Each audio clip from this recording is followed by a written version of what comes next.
te responder essa pergunta, um caminho um pouco sobre as evidências que eu percebo, mais do que porque a gente fica falando de lei, de coisa, parece que é algo muito frio, muito ideológico só, né?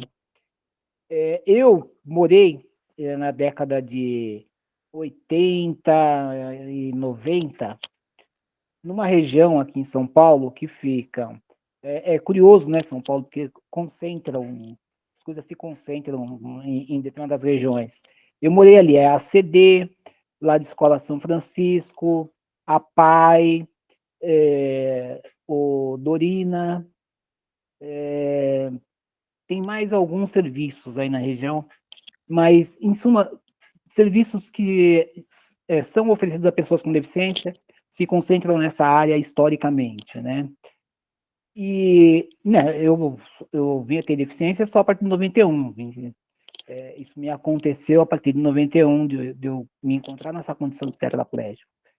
Então, antes, como é que eu via essa situação, morando naquele bairro?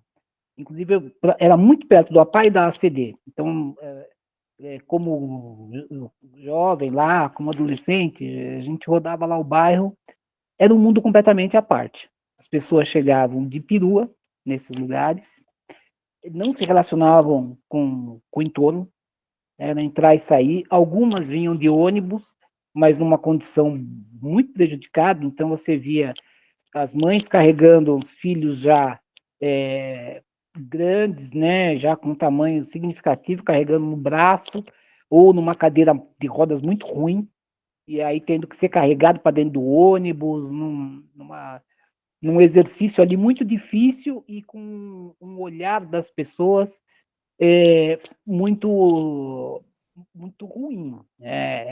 O olhar era de piedade, de dó, sempre uma relação desse tipo.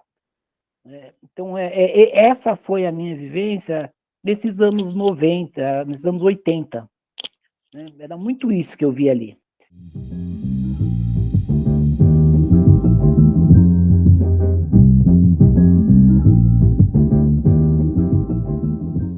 E quando eu voltei a trabalhar, o que eu percebi? Né? Eu quis voltar, porque eu falei, não posso sair disso aqui. E o metrô, ele não queria ninguém com deficiência lá dentro. Ele não queria transportar as pessoas com deficiência. Na empresa a gente não tinha isso. Não era... E muito curioso, porque eu estava lá e senti essa necessidade e fiquei buscando um caminho para estar de volta. E acabei encontrando. Até foi com o apoio do Romeu Sasaki, que a AME contratou para isso, do Araújo, né, que é o presidente da AME. Aí nós passamos, né, estamos numa relação de mais de 30 anos já. Foi por isso que a gente se aproximou. E a AME, inclusive, era uma instituição que ela estava focada dentro do metrô, foi criada lá para prestar serviço, apoio para metroviários que tinham filhos com deficiência. Não era para metroviários com deficiência, porque não tinham praticamente, não existiam. Era para quem, era para os filhos. Né? Então, naquela época, que acontecia? Não tinha educação inclusiva, então a escola especial, a creche, não sei o que, era muito cara. Então, a AME, ela apoiava esse tipo de coisa. Aí as terapias, fone, etc., toda essa multidisciplinariedade necessária, o convênio também não tinha isso, ou não tinha com boa qualidade. E a clínica da AME é que oferecia essa qualidade. Então, era um grupo de pessoas que contribuía com a instituição e a instituição revertia para isso.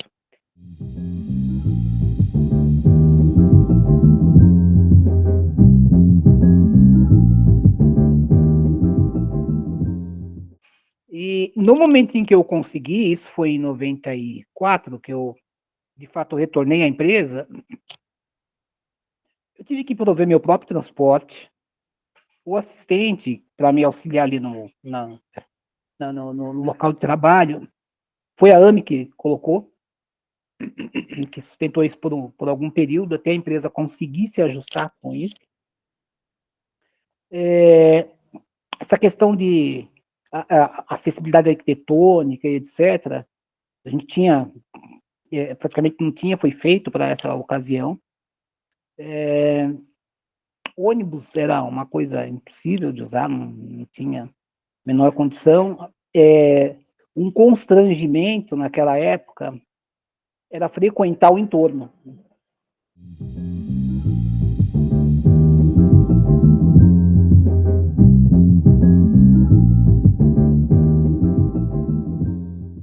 E aí, o que eu vi acontecer, né? Nos anos 2000, fiscalização da lei de cotas, eu acho que foi um tremendo de uma alavanca importante para a visibilidade da pessoa, para a ressignificação do sujeito com deficiência.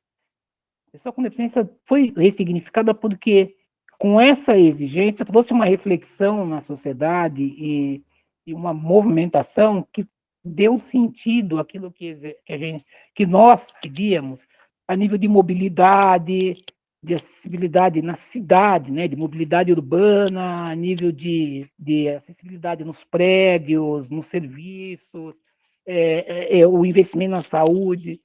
Eu acho que quando nós inserimos no universo do trabalho, as pessoas que ingressaram, e foi interessante porque a nossa associação, a AME, ela veio evoluindo com isso também. Então, no momento, a AME começou a fazer laudo de acessibilidade para empresas, etc. Aí começou a apoiar a colocação no trabalho, começou a terceirizar serviços públicos com mão de obra de pessoas com deficiência, tinha uma lei que favorecia isso. Então, a instituição veio também progredindo nessa linha de inclusão. E o metrô abraçou a história, porque aí assinou um TAC, entendeu que era importante e abraçou a história e mudou completamente. Então era um mantra assim, dentro do metrô: não, o deficiente tem que ter transporte porta a porta. De repente, nós criamos um protocolo para receber pessoas com deficiência nas estações, né? E foi super exitoso. Então, onde a engenharia vivia escrevendo o laudo para dizer que era impossível pôr um elevador, colocaram elevador em todas as estações. Né? Revisitaram outras, e o metrô abraçou isso por força da, da, tanto do impacto que teve minha volta na empresa, quanto de várias organizações que viviam pressionando a empresa. Viviam pressionando, né? E foi uma mudança importante. E essa fiscalização do trabalho, né, da lei de cotas, começou a inserir pessoas em todo canto, inclusive na empresa. E tem um capítulo muito curioso, porque eu passei a participar do grupo multidisciplinar de recepção dessas pessoas que chegaram na empresa, e o meu discurso era muito estou tudo com medo e não sei o que, apavorado. Pô, agora vai vai passar no concurso, como é que vai ser? Se for assim, se for assim, eu dizia: gente, tetraplégico como eu é uma coisa que não é comum. Vamos lá, né? Aí chegar alguém amputado aí, né? Aí o cara que passa no concurso, justamente, passou na gerência financeira, um economista, o Boni, que por coincidência ainda era amigo meu e tetraplégico tanto quanto eu. A turma olha pra minha cara e fala: pô, mas você tá de... que história é essa, que era fácil que só tinha você? O Boni se desaposentou, passou no concurso público e tá lá comigo até hoje. Foi assim, um dos primeiros casos a entrarem por esse caminho, né, via esse processo. E foram muitos outros.